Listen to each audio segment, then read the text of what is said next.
Good day everyone and welcome to this Magicka Sorcerer PvP build guide for update 44. In this patch, Sorcerer has gotten a small nerf specifically to the healing on Hardened Ward, but luckily for Sorcerers the class is not affected that much by it and it's still super strong in PvP. That means that it's still a good time to try it out even if you haven't done so far, especially now that we also have the new battlegrounds as well.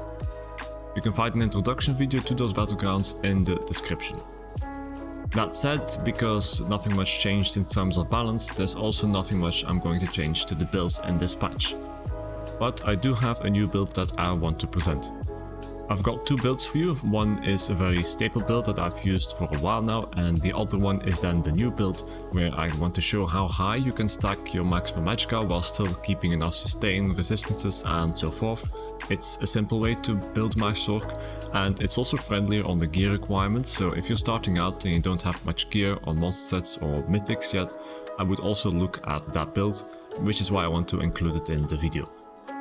So starting with build 1, I think I'm not going to surprise anybody when I say that the sets here are going to be Rallying Cry on the front bar and Rash Fatality on the back bar. Then topped off with 2 pieces of Mighty Chuden, 1 piece Trainee and Death Dealer's Feet. This is a build that's been going around for a long time now, so I won't spend too much time on it, but just to complete everything about it, I will mention the traits, the skills and the champion points as well.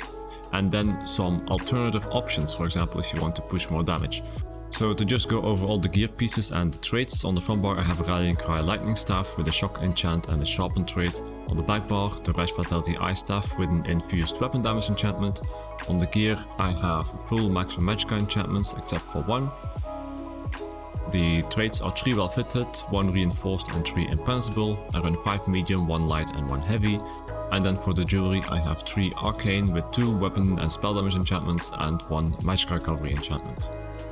For the skills I have Streak, Crystal Fragments, Shocking Soul with shock damage, class script and major brutality and major sorcery, Hardened Ward, Inner Light and Dawnbreaker on the front bar, and then on the back bar I have Elemental Susceptibility. I use this to proc Rash Fatality, Bound Aegis, then a secondary heal, Haunting Curse, Dark Aversion and Energy Overload. The secondary heal is quite flexible and depends kind of on what you want to do. For example, you can make it Ursula's Contingency with the damage shield and then reduces damage taken by 8% for 8 seconds and then minor force. You can also go for the affect script with minor intellect and minor endurance. But there's also other skills you can use here. One that I like to use a lot is Vigor. Vigor is a really good heal over time, as I'm sure you all know. It also gives you minor resolve, so that's kind of unneeded because you already have minor resolve from Bound Aegis, but just the heal in itself is still really good, so worth a go. Another skill that you can slot is in Dark Magic, Vibrant Shroud. This is also quite valuable. It's going to give you minor vitality and put a major maim on the enemies, which is quite a strong damage reduction that you have as well then. Kind of depends. Vigor I like the most for solo PvP, and Ursula's Contingency with the shield I like the most for group PvP, such as in solo battlegrounds where I want to give a little bit of support to my allies as well, just passively while I'm defending myself. Then for the champion points I have on the blue tree Deadly Aim, Duelist Rebuff, Master at Arms and Ironclad.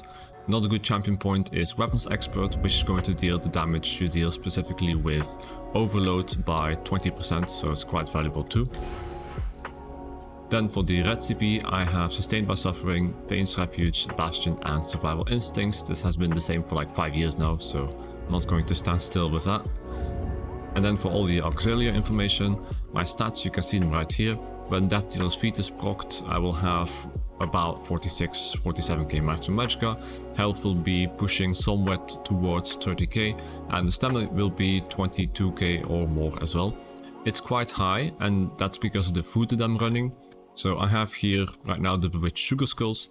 This is one food option that I like to use, and that is specifically for being able to roll dodge over and over and over again, which helps me out a lot when I do 1vx specifically.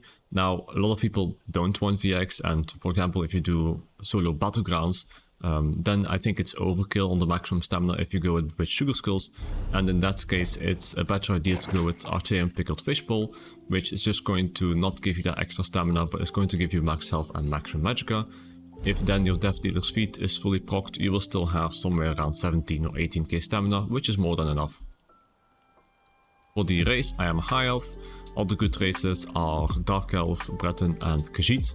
Khajiit specifically if you want to push your damage by having a lot of crit damage and thus dealing a lot of burst. In that line I also go with the Shadow Amandus, so also increasing my critical damage and healing. If for example I have Ulstill's Contingency on top of that, I have also Minor Force, which has another 10% critical damage. And then with the champion points, a last option that I can do is going with Fighting Finesse, which is going to increase my damage further. Either way, I also have 5 pieces of medium armor, which is also going to increase my critical damage, which means that even if I don't go with these optional things, I still have a good amount of critical damage boost. So for the alternatives, it's mainly concerning the front bar set, which is right now Rallying Cry. Rallying Cry is really good for solo, of course, especially in 1vx. It's super valuable to have the critical resistance and the weapon spell damage. It also allows me to go with some well fitted on my gear, which means that I can roll dodge even more, so you can kind of see my playstyle with this. But for example in the battleground, again, it's very likely that somebody else will have Rallying Cry too, or if you're in a duo with another sorcerer, maybe one of you can run Rallying Cry, or both of you just go with full damage builds. And some other options include Crafty Elfique, but I will already have it in the next build, so I'm not going to list it here. Drogekin is really good if you want to push your damage.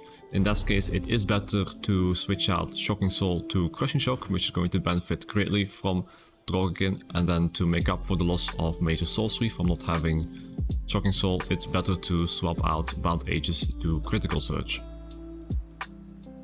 Another option is Shattered Fate. For that you don't have to change any skills. Shattered Fate is just going to give you a lot of extra penetration, which means that you will have more burst. And then lastly, another option that I've tried is various crit sets such as Medusa and Order's Wrath, which is nice if you want to push your critical damage together with a lot of other things like Khajiit, and that way you can have a really high burst damage too. And then a last option is Fast Riders, which is quite similar to Rallying Cry in the sense that it will give you critical resistance. It's best to go with Full Impenetrable in that case, and also it's going to reduce the critical resistance of the enemy, so it's both a defensive and an offensive boost. Much like Rallying Cry is also going to give you both more damage and more survivability. Then for the second build that I have, here it's, as I said, a high maximum Magicka build, so unbuffed right now I'm sitting at about 55k. When it's fully buffed I will have about 60 or 61k maximum Magicka. You can push higher if you want to, but this way you will have still a good balance with your sustain and your resistances, for example, as well. So for the gear, I have 5 pieces of Crafty Elfique on the jewelry and on the armor as well. Then I have 5 pieces of Rash Vitality with on the back bar here the same eye staff as before, and on the front bar 3 pieces of Ancient Grace, further increasing my maximum Magicka, and for the mythic I have Death Dealer's Feat. These are all sets that will push your maximum Magicka except for Rash Vitality, which is going to give you sustain. I think it's always needed to have this on a sorcerer because sorcerer eats a lot of sustain. The traits are again 3 arcane on the jewelry. I've gone with an extra Magicka recovery enchant here simply because I preferred it, but it's really a personal preference. You can go 3 spell damage as well if you want to. On the traits and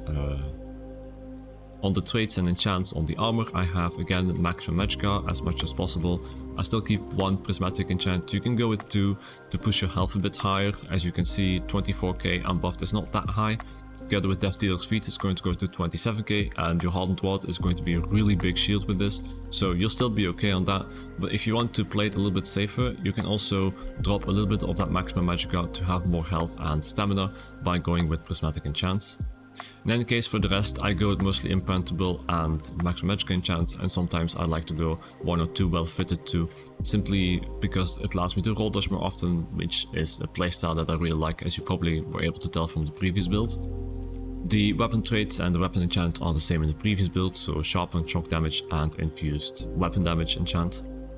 As you can see, this build uses no monster set, and the mythic can also be dropped. You can use other mythics if you have those. For example, Torque of Tonal Constancy is a good option, or what you can also do is just, if you don't have any mythics, just drop that altogether and go with a 1-piece monster set such as Magma Incarnate in case you lack sustain, or Dummy House in case you want to push your maximum Magicka a little bit higher still, even if you don't have Death Dealer's Feat.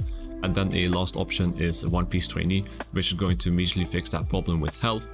It's possible that if you don't have mythics yet, you're also kind of starting with the game and you make some mistakes every now and then, and having a bit of a higher health pool is useful, so do consider a One Piece Trainee instead of Death Dealer's Feet as well, in case you don't have the mythic.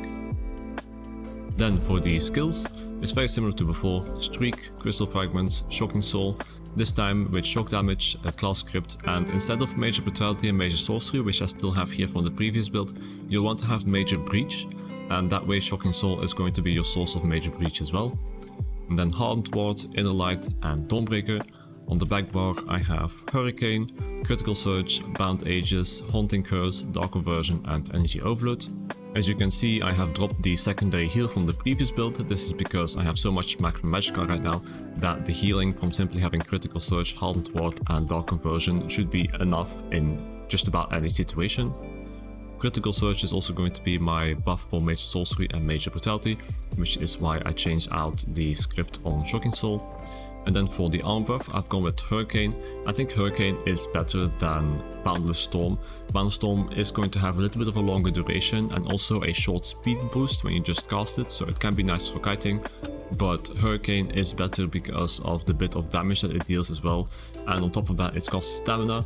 It helps your Magicka sustain this way too, and is going to proc Critical Surge a bit more often, and it also gives you mobility by giving you minor expedition for the duration that this ability is up. For the CP and the attributes, it's very similar as before. So again, the blue CP is Deadly Aim, Duelist Rebuff, Mastered Arms and Ironclad. Sustained by Suffering, Pain's Refuge, Bastion and Survival Instincts is for the red CP. For the auxiliary stuff, I have again High Elf. The same options as before are valid, so also Breton, Khajiit and Dark Elf. For the attributes, full maximum Magicka like before as well. Then for the Mundus, I have gone with the Shadow because I still had it from the previous build, but the Mage is also a good option, especially if you just like seeing a higher maximum Magicka stack. Then you'll have about 65k maximum Magicka fully buffed when you have the Mage Mundus as well. For the food, this time I always use Arteum Pickled Fishbowl rather than Bewitched Sugar Skulls. That's it for the two builds I want to present this patch, so I went over it a bit more quickly because I think it's clear that way and I don't need to repeat every mechanic again. Just a little disclaimer I want to finish off with is that these builds are intended for a couple of modes of PvP. So for starters, solo open world and 1vx, which is what I do the most. But also if you want to have a loosely organized group, where for example you go as two Sorcs or you just roam around together with some other people, then these builds are also valid. This means it's also intended for battlegrounds, but I have to say it's only for the solo queues in 4v4 and 8v8 battlegrounds. So it's not good for the group queues, it's also not good for organized group PvP, simply because these builds don't synergize that well with a bigger group where you want to constantly do AoE bursts and where you want to constantly heal each other as well. In that situation, you'll need to find a group build that works much like a ball group in Cyrodiil, be it if you want to actually play in a group in Cyrodiil or when you want to do a group battleground. In my opinion, MagSorc doesn't really have a place in those modes, except maybe as a healer, which is why I also don't want to present a build for that. Sorcs there usually, if they don't play as a healer, play as a sort of hybrid Sorc, and it's also a lot more difficult to advise a build for that, as it depends greatly on your organized group composition and what sets everybody will be wearing. Anyway, that's it for the builds I wanted to present this patch. They will also be in written versions on the website, so you can check that out if you want as well as builds for every other class as I update them in there too. I have a Discord server or there's a YouTube comment section if you have any questions, and I'll thank you very much for watching. See you next time.